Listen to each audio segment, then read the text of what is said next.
Primero salió mucosidad del vientre. No era sangre, ni pus, ni lo que el médico esperaba ver, sino una mucosidad espesa, cálida, apenas brillante, con olor a carne rancia. Corrió por las sábanas blancas, inundando el escudo bordado, empapando el colchón, goteando sobre el suelo de piedra del dormitorio, donde ya yacían pañales, cuencos, un bisturí oxidado y un libro de oraciones sin encuadernar. Cuando el sirviente se inclinó para limpiarlo, la mucosidad se movió. Las últimas semanas de vida del emperador Federico II estuvieron ocultas tras densas cortinas y órdenes de silencio. Todo lo que rodeaba la cama del monarca olía a sudor, medicinas y agua podrida. El escribano, autorizado a anotar el estado del soberano, señaló en una nota personal: gime cuando lo miran y respira como si todo dentro de él estuviera zumbando. Los sirvientes sacaban los orinales con un líquido oscuro, casi negro. Uno de los guardias, que había permanecido 6 horas junto a la puerta, dijo más tarde: pensaba que había alguien arrastrándose detrás de ellos. No se oían palabras, solo un susurro y tos, como si le arañaran el cuerpo con garras. Friedrich tenía 63 años.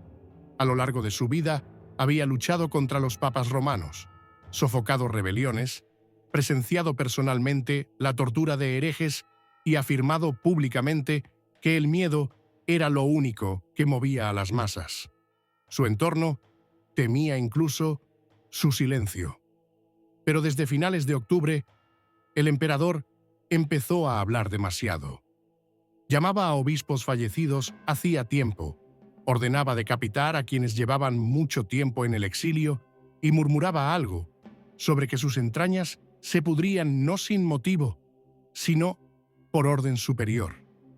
El médico Pietro D'Angelo, llegado de la escuela de Salerno, escribió en su informe: tiene el vientre hinchado, la piel oscura y tensa, como si algo redondo y duro lo presionara por dentro. Tiene secreciones en el ombligo. La temperatura es inestable. El habla confusa. Se le ha aplicado una cataplasma de ajenjo, cebolla cocida y vinagre. Se le han prescrito 2 sangrías al día y opio por la noche. Nada ayudaba. El vientre seguía hinchándose. Al tercer día después de la llegada del médico, Friedrich empezó a tener fuertes dolores y ordenó que le abrieran el vientre. Lo sujetaron. Gritaba.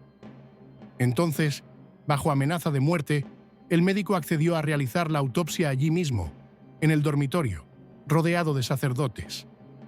No había sangre bajo la piel, solo mucosidad. Las vísceras parecían negarse a ser humanas. Cuando toqué el hígado, se desintegró, escribió Pietro. Después de esta intervención, no volvieron a cerrar el abdomen.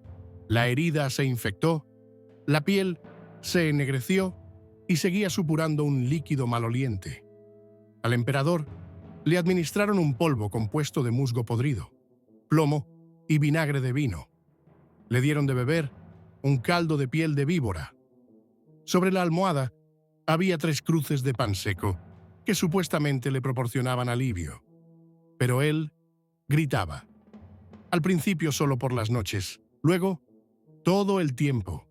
Exigía que trajeran a los monjes, pero los echaba en cuanto oía la palabra perdón. Amenazaba con quemar a los obispos por traición, por no haber acudido. Uno de ellos, que llegó en secreto, al verlo, no entró en el dormitorio. Según un testigo dijo: ya no es un hombre. Se reforzó la seguridad en el palacio. Solo 2 eunucos y la sirvienta mayor tenían derecho a entrar en los aposentos. Los que entraban volvían vomitando. El cuerpo apestaba. No se cambiaban las sábanas, ya que no se podía tocar la piel del emperador. Al menor contacto, se rompía. Las úlceras se movían, y de ellas brotaba un líquido parecido a la miel, pero con olor a hierro podrido. Entre los allegados cundió el pánico. Uno de los consejeros escribió en secreto: si muere ahora, La corona caerá en manos de un loco. El heredero, su nieto Conrado, era demasiado joven. Los cardenales en Roma insistían en la abdicación. Intentaron obligar al emperador a dictar su testamento, pero él, cada vez, comenzaba a rezar, de forma incoherente, en 3 idiomas a la vez, y exigía que le trajeran el hueso de San Sebastián, el que tiene un agujero para respirar a través de él. La medicina era impotente. Los médicos no sabían qué se pudría más rápido, si los órganos o la mente. Él oía pasos tras las paredes, juraba que algo respiraba en el suelo y ordenaba tapar todas las ventanas. En sus últimos días, prohibió encender velas. En la oscuridad, según su sirviente, susurraba: «Veo cómo se mueven dentro de mí». Así continuó hasta mediados de diciembre. Esa noche, nadie oyó gritos, solo un crujido, como si hubieran roto una rama mojada. Cuando entraron, ya no respiraba. El cuerpo yacía en posición fetal. El abdomen estaba en silencio, pero la herida aún latía. Entonces comenzó lo que los propios sirvientes llamaron la última guerra. Los cuerpos eran sacados por las puertas traseras, los médicos corrían, los cronistas rompían sus registros, temiendo por sus vidas. En los pasillos del palacio ya no se ocultaba el olor. Las paredes de piedra de la abadía de Palermo, donde se encontraba el emperador moribundo, estaban manchadas con trapos empapados en vinagre y sangre. Uno de los guardias vomitó justo en la puerta y lo sacaron. A los sirvientes se les ordenó no decir ni una palabra. «Le han abierto el vientre», se susurraban unos a otros, pero nadie sabía quién ni cuándo se había atrevido a hacerlo.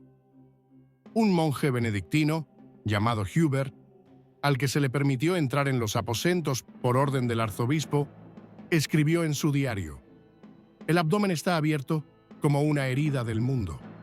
Las entrañas están medio fuera, cubiertas con trapos empapados en vinagre, miel y tierra. El cuerpo gime sin palabras. El rostro es como el pergamino de un escriba quemado». Los médicos, llamados desde el sur de Italia, discutían entre ellos. Uno proponía cauterizar los bordes de la herida con hierro al rojo vivo. Otro, dejarlo todo como estaba y continuar con las infusiones de opio. El tercero guardaba silencio. Era un anciano de la escuela de Salerno que llevaba el diario del emperador desde el día en que comenzaron los dolores en el costado derecho. Hablaba poco, pero escribía mucho. Su manuscrito fue posteriormente confiscado por la curia y quemado. Solo se conserva una copia, encontrada en Nápoles en 1498. De ella se extrae lo siguiente: «La piel del abdomen es fina como el papel. No se puede presionar, porque el contenido se derrama. Huele mal, pero respira. A veces gime. Los ojos miran al techo, como si allí hubiera otro trono». La guardia ya no dejaba entrar ni siquiera a los príncipes. A la puerta cerrada acudían el hijo de Conrado, que hacía tiempo había renegado de su padre en cartas al Papa, obispos que esperaban confesarse, embajadores alemanes que llevaban en las manos los decretos sobre la herencia. Todos se marchaban sin decir palabra. Los que entraban guardaban silencio y luego abandonaban el palacio para siempre o desaparecían sin dejar rastro. Uno de ellos, el conde Eso de Tívoli, fue encontrado 4 días después en la sacristía con el vientre desgarrado. No quedó ningún testimonio, salvo una nota. Él lo vio y no pudo soportarlo, al igual que nuestro Señor. El cuerpo de Federico no se podía dar la vuelta. Cuando uno de los médicos intentó ponerle una sábana nueva, de la parte inferior del abdomen cayó un tejido oscuro y endurecido, que los monjes identificaron más tarde como restos de un hígado podrido. 2 días después, comenzaron a lavarlo con una mezcla de ceniza y aceite para ahuyentar a las moscas. No sirvió de nada. A finales de la segunda semana de diciembre, ya no se posaban, sino que revoloteaban en enjambres. Había más que velas.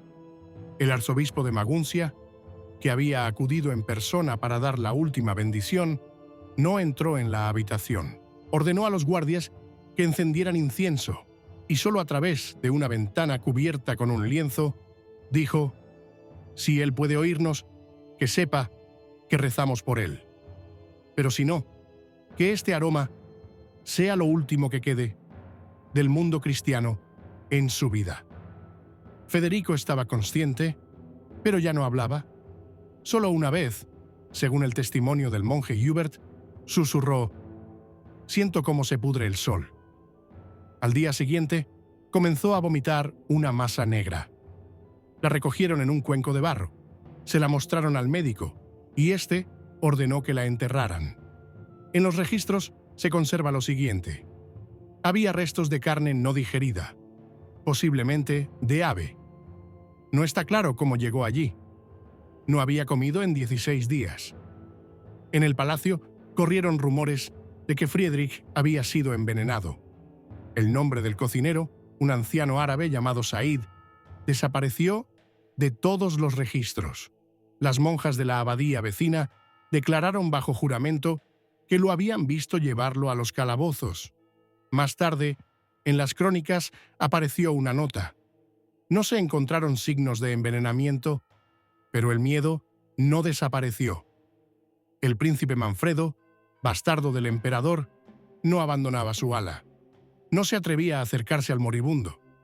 Sus sirvientes contaban que Manfredo rezaba por las noches y quemaba una y otra vez las cartas en las que se hablaba del nacimiento secreto de otro hijo, reconocido por la Iglesia. No se mencionaba su nombre. Mientras tanto, en Roma, se discutía quién tomaría la corona si la muerte llegaba en los próximos días.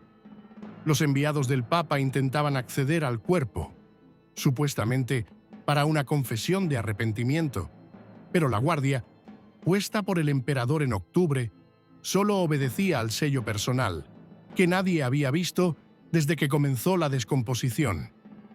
Federico ya no distinguía el tiempo. Una noche se incorporó y comenzó a leer un salmo, pero su voz se quebró en la primera palabra. De debajo del trapo que le cubría el vientre, volvió a brotar líquido. A la mañana siguiente, encontraron en sus aposentos el cadáver de una rata devorada hasta los huesos, con sus propias garras clavadas en él. Al tercer mes de sufrimiento, ya no podía doblar los dedos. Tenía las uñas ennegrecidas y las muñecas hinchadas. Los médicos de la corte discutían si se trataba del comienzo de la gangrena o simplemente de una acumulación de pus en la cavidad abdominal, pero nadie se atrevía a abrirlo. Uno de ellos, traído de la escuela de Mesina, intentó colocar una estructura metálica sobre la zona abdominal para que los tejidos no se rompieran con el movimiento. Por la mañana, el emperador comenzó a tener fiebre y al mediodía hubo que cortar las vendas. Debajo de ellas, todo estaba cubierto de una mucosidad negra.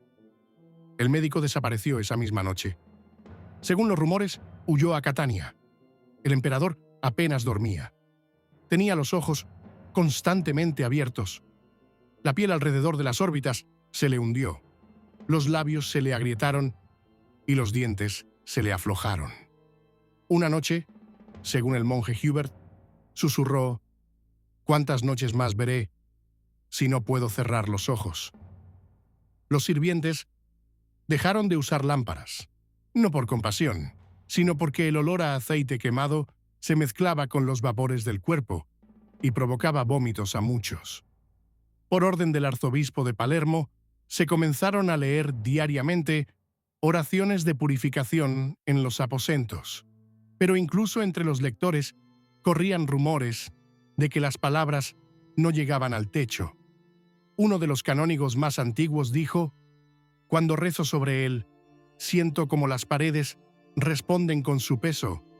Es como si en esta habitación hubiera otra voz que no es la de Dios». A la mañana siguiente, lo encontraron ahorcado en el pozo. El emperador seguía sin confesarse. Los sacerdotes se turnaban en la puerta, pero a nadie se le permitía acercarse a menos de 2 codos. A principios de la primavera, intentaron sobornar a uno de los guardias para que dejara entrar al dominico, pero 2 días después, el guardia murió de fiebre y la conspiración se disolvió. El cuerpo del emperador comenzó a moverse. Uno de los sirvientes, que limpiaba el suelo, notó que algo se arrastraba bajo la piel, a lo largo de las costillas. Cuando se lo mostraron al cirujano, éste ordenó cortar un trozo de tejido. Debajo encontraron larvas. Estaban calientes. A partir de entonces, los médicos se negaron a acercarse al cuerpo sin vendajes y 2 sirvientes se marcharon a Trapani y no regresaron. Las cartas de las tierras alemanas ya no llegaban. No había nadie a quien responder. Federico dictaba mensajes que nadie escribía. Eran palabras inconexas, en su mayoría oraciones entremezcladas con quejas y amenazas hacia el Papa. En uno de esos monólogos delirantes, gritó: «Decidle que venga él mismo, le mostraré mi corazón». Para entonces, su vientre estaba completamente abierto. La herida no se curaba, a pesar de las aplicaciones de cera, aceite y ceniza. Los monjes intentaban cubrirla con piel de animal, pero la tela se deslizaba como un trapo húmedo. El aire de la habitación se volvió espeso.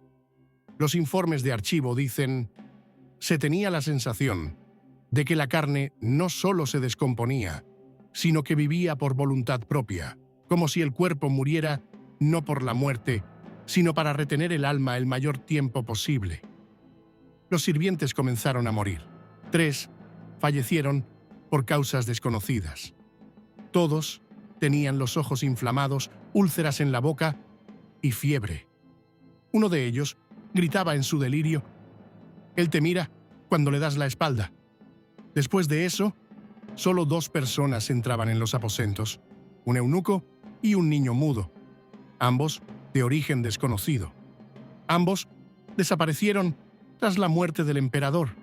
Al mismo tiempo, comenzaron las negociaciones dentro de los muros del palacio.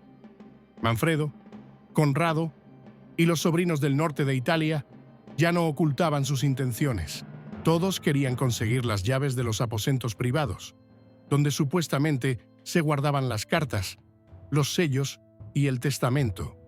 Pero la puerta permanecía cerrada. Nadie sabía quién tenía la llave. Friedrich ya no hablaba. Solo emitía un sonido gutural, similar al resoplido de una vaca muerta. A veces, este sonido se interrumpía con un jadeo repentino, y entonces la habitación se quedaba en silencio. Luego, de nuevo, un gemido y otra vez la oscuridad. A mediados de la primavera le abrieron el tórax, oficialmente, para drenar el líquido acumulado. Pero como se señala en el Tratado Tardío sobre la muerte del César, de autor desconocido, la verdadera razón era el deseo de saber si tenía corazón. Según el registro, donde debería haber estado el tejido cardíaco, solo había una migaja blanquecina, parecida a leche quemada.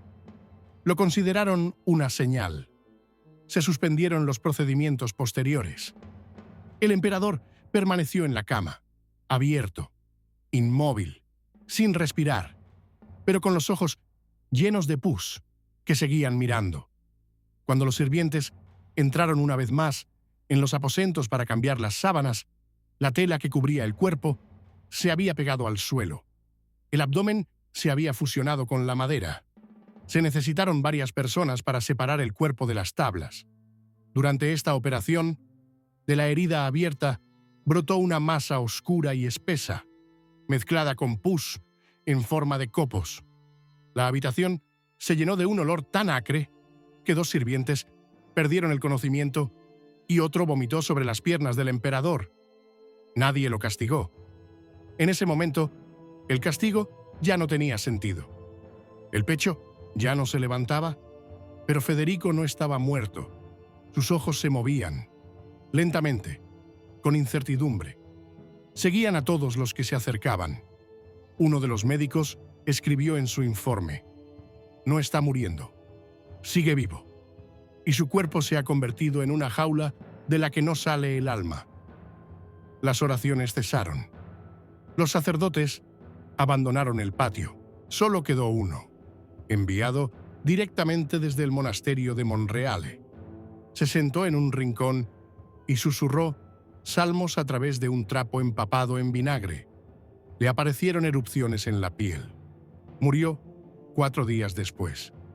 Manfred envió un informe a Roma. El emperador se encuentra en un estado antinatural. No habla, pero oye. No está muerto, pero tampoco vivo. Ha dejado de respirar, pero su carne se niega a convertirse en un cadáver. La respuesta fue el silencio. El Papa no quería participar en unos acontecimientos que parecían más una maldición que política. A la 4ª semana, comenzaron a salir trozos de tejido de la herida del abdomen. No eran órganos, sino más bien capas de carne muerta, parecida a papel mojado. Los sirvientes la recogían en cuencos que se quemaban junto a las paredes del castillo. Uno de los sirvientes afirmó haber visto huellas de letras en la carne. Lo despidieron. En primavera, cuando las golondrinas aún no habían regresado, el castillo estaba desierto. Alrededor del emperador solo quedaban los mudos, los que no podían hablar y los que se negaban a hacerlo. Las ventanas de sus aposentos estaban tapiadas. Las puertas, cerradas con llave desde dentro, traían agua en vasijas de barro y la dejaban junto a la pared. A veces desaparecía, a veces no. Casi todos los cortesanos abandonaron la corte. El duque de Calabria se marchó por la noche sin despedirse. El obispo de Salerno fue llevado en camilla con un ataque de asfixia. Uno de los herederos, Conrado, intentó entrar en los aposentos con el fin de poner en orden el alma de su padre. No le dejaron pasar. Los soldados que custodiaban la puerta no recibieron órdenes. Simplemente permanecieron allí, durante días, sin comer ni dormir. Uno de ellos se arrancó las uñas cuando oyó una voz detrás de la puerta que, según él, era la suya, pero con el acento de su difunto abuelo. En primavera, el cuerpo se movió. Sin respirar, sin moverse conscientemente, levantó la mano y se la puso sobre el pecho. En ese momento, se hizo un silencio en la sala que en los informes se describió como el llanto silencioso de la piedra. Después, los globos oculares de Friedrich se ennegrecieron y se hundieron hacia adentro. Al tercer día, los médicos, llamados de nuevo desde Salerno, examinaron el cuerpo y lo declararon muerto. Las palabras exactas del informe dicen: no hay pulso, no hay respiración, no hay temperatura. Pero la sombra permanece en la habitación. No se embalsamó el cuerpo. El intento de abrir la cavidad abdominal provocó una emisión de gas que mató a uno de los maestros. Otro se quemó las manos como si hubiera tocado carbón. Se decidió celebrar el funeral lo antes posible. Envuelven el cuerpo en cera, lo cubren con resina y lo depositan en un sarcófago de plomo, sin esperar a la procesión oficial. El funeral se celebra en una catedral vacía, donde el sacerdote lee las palabras a través de un paño que le cubre el rostro. Los salmos se han escrito con antelación y se reproducen en papel para no tener que pronunciarlos en voz alta. Tras el entierro, comenzó la lucha. Las cartas encontradas en sus aposentos eran contradictorias. Unas legaban el poder a Manfredo, otras a Conrado y otras a un tal bastardo italiano cuyo nombre había sido tachado. El testamento estaba escrito con mugre. La firma parecía la huella convulsa de una garra. Los embajadores de Roma declararon su muerte, ira natural de Dios.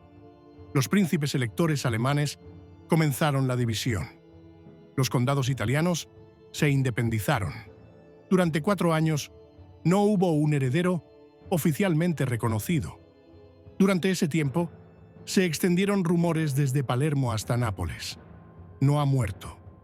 Ha traspasado los límites de la muerte y juzgará cuando regrese.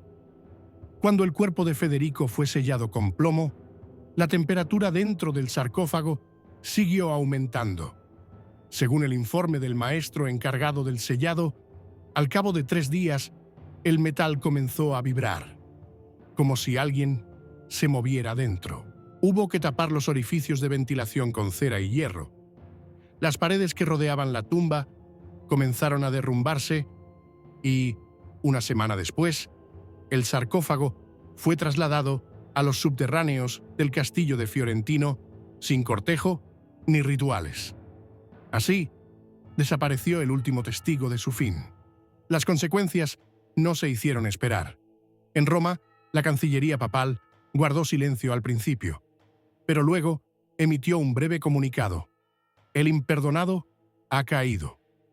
Pero al día siguiente lo reescribieron de forma más moderada, evitando mencionar el nombre. Los cardenales discutieron si se podía leer una misa de requiem si el alma del difunto, según se decía, no había abandonado el cuerpo. Llegó un informe desde Salerno. En el monasterio donde se había dado la orden de curar al emperador, un monje que hacía guardia nocturna en el archivo encontró supuestamente en la pared un trozo de tela con una mancha oscura en forma de escudo de los Hohenstaufen. Al intentar extraer el hallazgo, recibió una descarga eléctrica y murió. Más tarde, se descubrió que la tela no pertenecía a la época de Federico, sino que era al menos 200 años más antigua. Los rumores se multiplicaron. En Nápoles, en la corte del nuevo regente Manfredo, se decía que el cadáver había maldecido a sus hijos. En los 6 meses siguientes al funeral, murieron 3 de los consejeros más cercanos. Uno de ellos fue encontrado ahorcado en un pozo. Al abrirlo, le encontraron la lengua retorcida y pegada al paladar, como si alguien se la hubiera metido dentro. No hubo un gobernante oficial hasta que Conrad, que llegó tarde desde Alemania, convocó un sínodo extraordinario. Allí se leyó la única de las 3 copias del testamento que se encontraron, firmada con una pluma borrosa y temblorosa.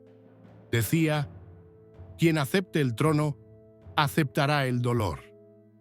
Esto no impidió que Conrado se coronara, pero pasó la primera noche, después de la coronación, vomitando, con dolores de estómago y delirando. Su médico personal escribió más tarde: «Sintió la presencia de su padre, no como un espíritu, sino como un peso, como si alguien se hubiera acostado sobre él y le estuviera respirando en la boca». El cuerpo de Federico, a pesar de haber sido sellado, no descansó en paz. Un año después, se abrió el sarcófago por sospechas de que la presión interna pudiera destruir los cimientos de la cripta. Los testigos escribieron que el metal estaba al rojo vivo, como si lo estuvieran calentando desde dentro, pero dentro yacía el mismo hombre, carbonizado, pero no descompuesto. Los órganos estaban secos, como frutos arrugados, pero en los labios quedaba un rastro de sangre seca. Uno de los sirvientes, al ver esto, se precipitó por las escaleras. El segundo se fue a un monasterio. Después de volver a sellar la tumba, la rodearon con 7 capas de plomo, la cubrieron con cal y taparon la entrada al sótano con ladrillos. Hasta ahora, nadie lo ha vuelto a abrir. Según datos no confirmados, en 1932, una expedición alemana intentó entrar allí, pero de los 5 hombres que la integraban, 3 desaparecieron sin dejar rastro, y los otros 2 quemaron todos los registros y fueron ingresados en un hospital psiquiátrico. El resultado político era incierto. Tras la muerte de Federico, Alemania se sumió en la fragmentación e Italia, en disputas entre el trono romano y las dinastías locales. Sus herederos desaparecieron uno tras otro, víctimas de envenenamientos, herejías asesinatos o exilios. Ninguno de ellos reinó durante mucho tiempo. El pueblo murmuraba: mientras su vientre permanezca abierto, ningún trono estará cerrado. Algunas crónicas de aquellos años incluso evitan mencionar su nombre. En su lugar, escriben emperador, el que murió en Fiorentino, el gobernante con dolor en su interior. Los tratados médicos de la escuela de Salerno de la época prohibían describir sus síntomas en su totalidad. Uno de los médicos que se atrevió a hacerlo fue excomulgado y ahorcado con sus propias sábanas. El cuerpo de Federico siguió siendo fuente de miedo y leyendas. No hubo misas multitudinarias por su muerte. No repicaron las campanas, ni hubo procesiones fúnebres con antorchas. Solo una vez, el día en que se calmó la noticia y el sarcófago se enfrió por completo, el cielo sobre Sicilia se volvió gris como el hierro y nevó en Palermo, la primera nevada en 300 años. Los historiadores discuten sobre las causas de su muerte: gangrena, rotura de órganos internos, infección, maldición. Pero ninguno de los tratados la nombra. En la conclusión de Experiencias sobre la muerte de los grandes, un médico de finales del siglo XV escribió: no murió, se quedó dentro de su propio vientre y ahora vive en los vientres de otros.